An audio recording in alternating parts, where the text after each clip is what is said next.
7 years ago, I was hired by the state of Utah to do an economic risk analysis. My final report was published and presented in January 2016. It was 125 pages long with 323 footnoted citations and lots of charts and graphs. We'll add a link to it in the battle plan so you can read it for yourself. Over the past 14 years, I've written quite a few government reports, starting with the Pentagon's seminal report on economic warfare and contributions to a Secretary of Defense weapons of mass destruction study, a report on Iran as a threat, and so forth. What was so important about this Utah study comes down to two critical points. First, the U.S. federal government is on an unsustainable fiscal path.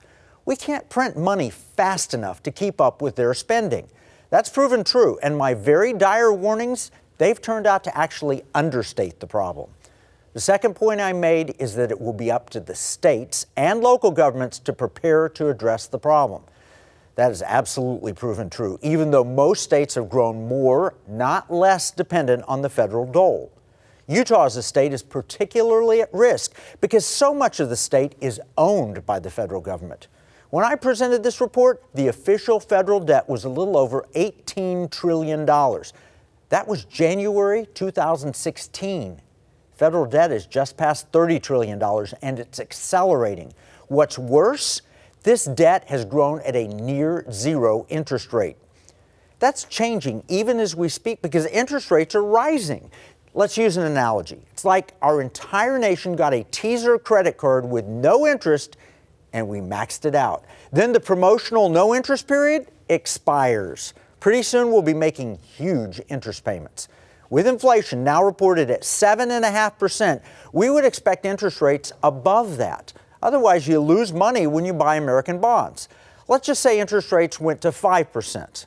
Still below the 7.5%, but we would be paying $1.5 trillion per year in interest alone.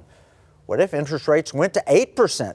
The cost would be $2.4 trillion per year. And if interest rates went back to 10%, a level that's happened in my lifetime when inflation was high, we would pay $3 trillion per year in just interest. Since we're already running a budget deficit, that means an extra $3 trillion of borrowing, raising the debt even further. It really gets insane very quickly. That's the sort of death spiral that destroyed Germany after World War I and gave rise to Hitler. That's the sort of economic death spiral that Venezuela, Argentina, and Zimbabwe have all gone through recently. To put in context, in the year 2020, the entire U.S. federal tax collections totaled just a little over $3 trillion. In other words, a 10% interest rate on our existing debt would require 100% of the income the federal government takes in every year just to pay interest. By itself, not counting spending on welfare, Social Security, roads, bridges, government salaries, all those programs and everything else the government pays for. So what's going to happen? I outlined 4 possible impacts in my report.